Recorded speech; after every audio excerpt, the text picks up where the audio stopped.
Hello everyone and welcome. I'm Sarah Liz and I have exciting news. I have just joined the Pixi Designs design team and this is my first project for them. It is this shaker Easter bag. We're using the interchangeable bag topper box die set. It has pieces to make bags in a variety of sizes. It's super clever. I will show that to you as we're going along. And then this is the Easter bag topper add-on that has a bunch of bunnies and eggs and some cover plates to dress it up and little border pieces. So to get started, we're going to make our bag. So I have this U-shaped piece and it is going to cut out the front and the back of our bag. All right, so I am just taping it onto some blue cardstock and you can see it doesn't cut it all the way out, right? It only cuts 3 sides. That's so you can make this as tall as you want. I'm going to flip this around and I can kind of wiggle it until those stitched pieces of the die pop into the stitched lines of the paper and I can extend it. I also have this little piece that is just a single line of stitching. So really you can make this as tall as your paper will allow. It's so clever. This is the handle for our bag. I've cut 2 of them. That's so I can fold it in half. It looks pretty from the inside of the bag and the outside, and it also strengthens the bag. So there is a score line right in the middle there for you. But because there are stitched lines on either side of that score line, I'm really careful as I'm folding it so that I don't end up folding on the stitched lines.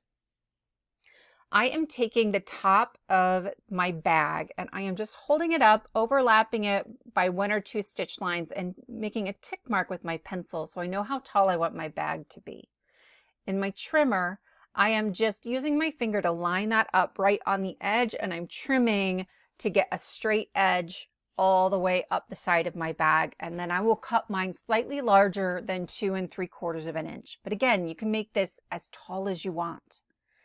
I'm going to start by gluing just that straight strip of the handle onto one side of the bag. And then for the other side of the handle, I'm going to put glue all over it. And that way the 2 pieces are fully connected. I'm making these for my kids. And I don't know about you, but I have a delicate child and a not delicate child. And so I want these to last. So I love that this doubles up. I've added a little strip of grass to the bottom here. We're going to make a little scene. The grass die comes in the set, and so does this Happy Easter. The happy is so delicate, so I added glue and then I just tapped off a little bit of it on the back of my hand. You could use a paper towel. This Easter, you guys, it has bunny ears and a bunny tail, and so I wanted to highlight those. I'm going over the ears and the tail with my bold white jelly roll pen.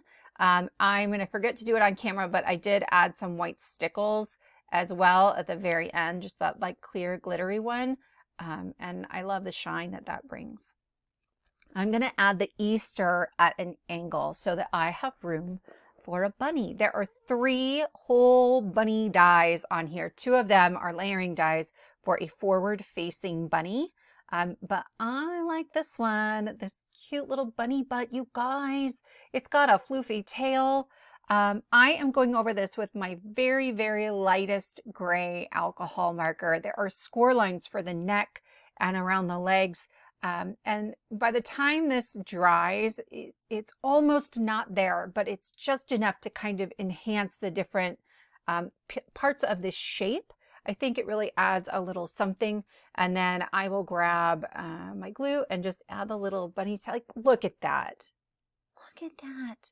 I'm going to add him to my bag like he's hopping away. Maybe that makes this the back of my bag. I don't know.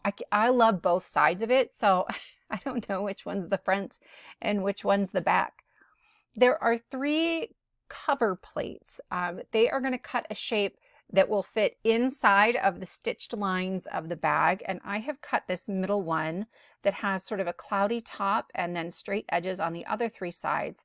I've added some 1/8 of an inch score tape, and I'm just going to lay this into the corner of a piece of acetate. You could use recycled packaging.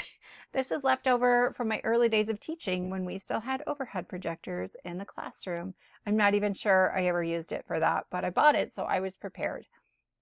I'm trimming around the edges of it with my scissors, but you could have cut it to size ahead of time. This just seemed easier at the time. I'm going to add my grass onto the bottom. I wanted to trim the acetate first because it does hang over the edge very slightly on the left and on the right.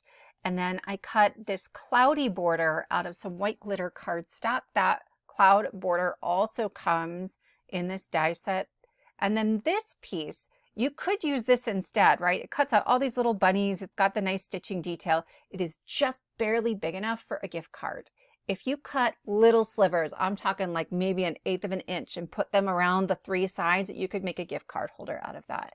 I thought about it, but the shaker, I used that cover plate to cut out 4 colors of bunnies. I made 2 bags, so I used half of them here, and then I added some iridescent sequins. And then I've got some 1/8 of an inch foam tape around all 4 sides, and we are just going to close that in there. This is pretty full. I love that. I didn't want everything to kind of fall to the bottom when it was standing upright, because it will mostly be upright. And then we're going to decorate that a little bit more with some Easter eggs. There are 4 egg-shaped dies. One of them is a whole egg, and that's because you can layer these up if you want to. This one has little hearts on it, and I am layering that onto some white glitter cardstock. And then this light blue one, it's almost like there are tiny little Easter eggs in the pattern. I thought about going over that with like a marker or some pen, but I liked it how it was, and I didn't want to have to do it to all of them. So then this last one has some stars on it. I'm using my Nuvo Deluxe adhesive for this just because that glitter cardstock is kind of slick. Everything else I've been using the Barely Art because I like that fine tip. And then we're going to put these in the corner. I don't want to cover up all that shaker goodness that we just made. And so I've got the pink and the blue one on the left corner. That blue one's sort of tipping over, which is totally what would happen if my kids had this. And then the yellow one on the right corner. I have now the front and back of my bag. And then this is the piece that creates the actual bag part of it, the inside pieces.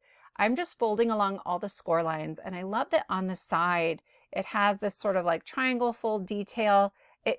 The bag is not going to fold flat, but I still think the detail is really sweet and clever. I am going to put glue just on the bottom of one side, and then I'm going to try to make sure I have this side of the bag centered. And I'm checking, I'm sort of folding up those sides and making sure it's going to be completely hidden before I go gluing everything else on. And it's great. It looks awesome. And so I'm going to put glue on the 2 sides, and I actually glued mine so that they tilt in very slightly. I didn't want to see the side of the bag when I'm looking straight on. When I go to do the back, everything's kind of folded up and nearly in place. So I went ahead and added glue to all 3 sides. And then I will just lay this right on top and line everything up. I've made 2 of these. I have 2 kids, so there's 2 bags. The first time I put the bag together first and then decorated, which works just fine, except that all my shaker bits kept falling because it wasn't laying perfectly flat. So this is our bag. It's pretty big. I wanted to see just how big it was, so I stuffed it full of Ghirardelli squares. You guys, I fit 10 Ghirardelli squares in here, and these are not the little ones. These are the full size, stuffed full of caramel and mint and like all the different things. That's a heavy bag. I'm glad I have reinforced handles. If you like this project, please let me know in the comments below. Give it a thumbs up and consider subscribing. I appreciate having you here, and I will see you next time.